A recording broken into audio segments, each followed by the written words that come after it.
Shalom, brothers and sisters. Good morning, everyone. So, may share lang ako sa ating Bible verse, Revelation chapter 21, verse 8 and 27.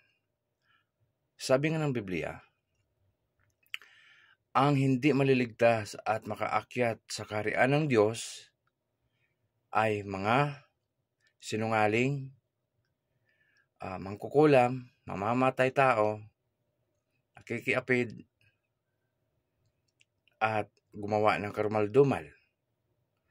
At kung hindi makita ang pangalan sa buhay na aklat, ay siyang itatapon sa impyerno.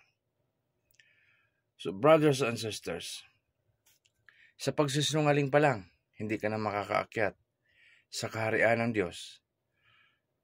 How much more na gumawa ka pa ng karumal-dumal, pangkukulam, pagpatay, pakikiapid, at marami pang ibang kasalanan na iyong nagawa.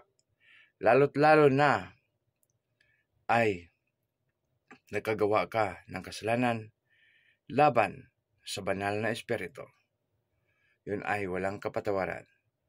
So brothers and sisters, magmuni-muni, magnilay-nilay sa buhay at baguhin ang sarili mula sa makasalanan at iwasan gumawa ng hindi maganda at pagsisinungaling. Yun ang iwasan natin, brothers and sisters. Dahil ang pagsisinungaling, isa sa magdadala sa iyo sa impyerno at hindi makaakyat sa kaharian ng Diyos. Tandaan, Revelation chapter 21 verse 8 and 27. Kung sino man ang hindi makita ang pangalan sa buhay na aklat ay siyang itatapon sa impyerno. God bless you all.